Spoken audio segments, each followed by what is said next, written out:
Park Jimin was rushed to the military hospital in an emergency condition, and what was even more shocking was the sight of Jungkook silently crying in the hallway in a mud-stained uniform and red eyes.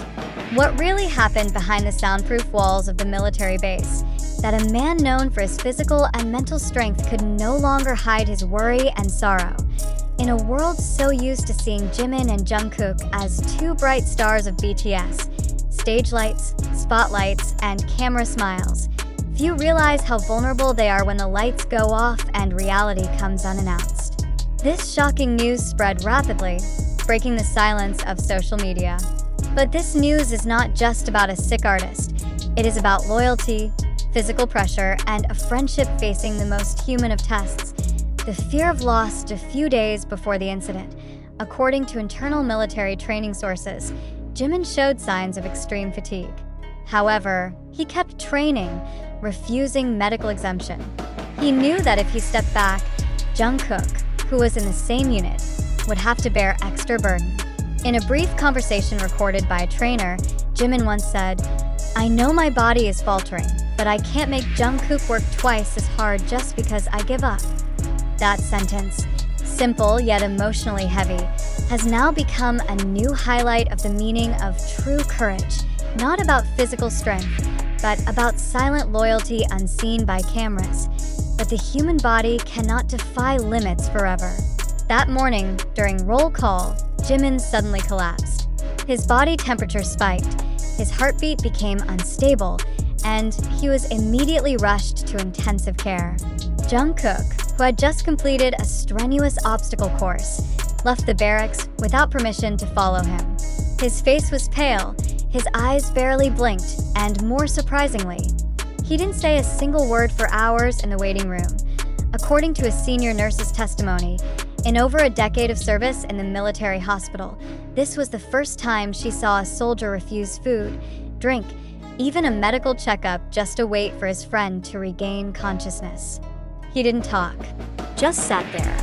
When we called him in for a checkup because he looked exhausted, he only said, "Please check on him first. I'm fine as long as he's not." That wasn't just crying. That was raw sincerity.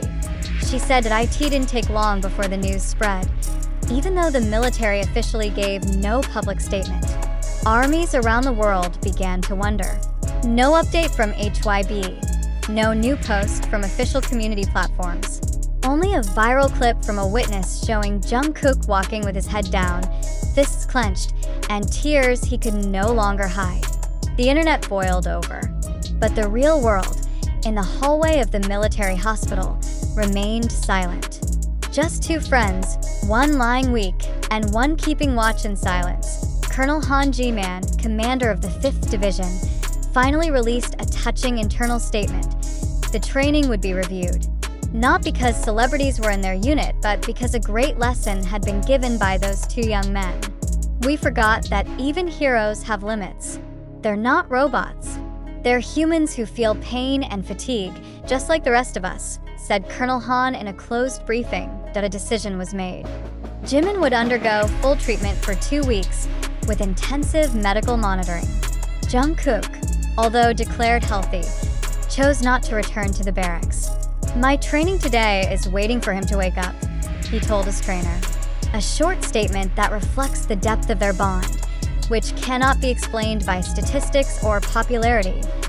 I end the dimly lit hospital room. Jimin slowly opened his eyes. Jungkook was still there, sitting in a wooden chair with a half-wet uniform, head bowed by the bedside. No words were spoken, but that presence was more than enough.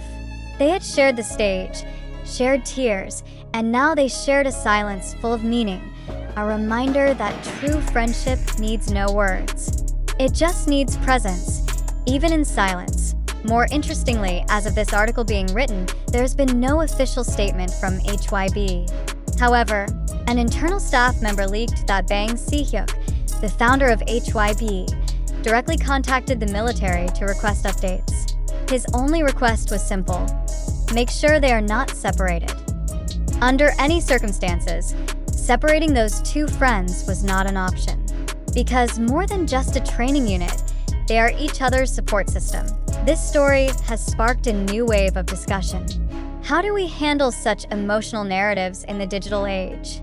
Is this incident real, or just a narrative formed from viral video clips and public assumptions?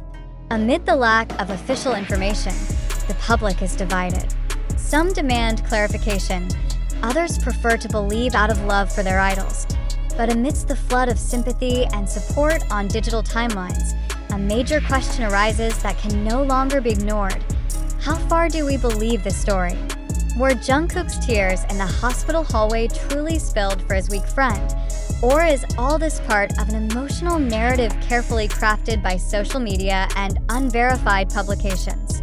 This is not an accusation, but an invitation to reflect. In an era where information moves faster than light, the one who first tells the story holds immense power. It takes only one video with a dramatic narrative, one touching tweet, or one convincing TikTok upload to trigger a wave of extraordinary empathy.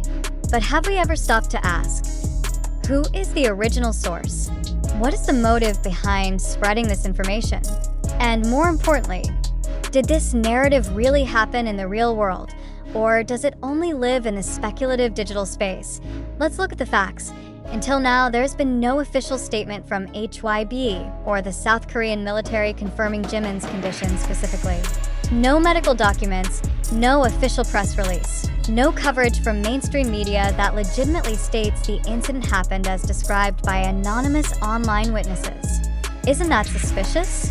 Are you, as a caring reader, content with just seeing blurry video clips and emotional descriptions from fanbase accounts as primary evidence?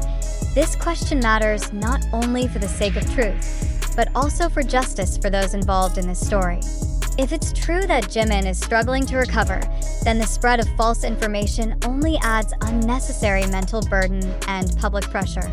If the story is not entirely true, then who will be held accountable for the millions of eyes and hearts moved by a possibly fictional story? We often feel too quickly and think too slowly.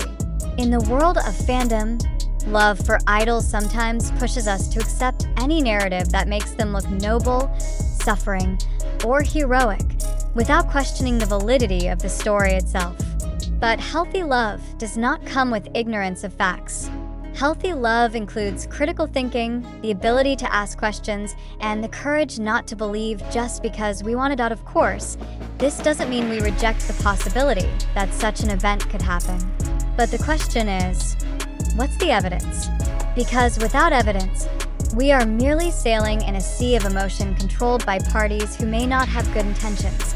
Now is the time for us as readers, viewers, and fans to take control of what we choose to believe. Don't let Jungkook's tears, if they are real, become tools of public manipulation.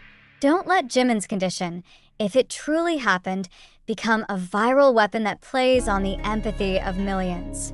We must protect them, not just with emotional support, but in the most fundamental way, by not spreading unverified information. We invite you to pause from the flood of information flooding your phone screen. Take a breath, look again, and ask, am I reading news, or am I being drawn into a highly emotional fiction? Am I part of spreading facts, or part of a possibly harmful viral wave? It's not that we shouldn't care. On the contrary, but the highest form of care is not sharing everything that touches the heart, but protecting the truth. Because true idols deserve more than instant sympathy. They deserve protection from emotional exploitation. Therefore, as you read this article to the end, we don't ask you to fully believe or to reject it outright. We only want you to think, does this story reflect the truth? Or does it touch your heart so deeply that you forget to verify it? To all armies and to anyone who cares, let us create a healthier information culture. Empower our curiosity not just to know, but to filter. Because in a world filled with viral narratives, only one thing can save us from manipulation: the courage to ask.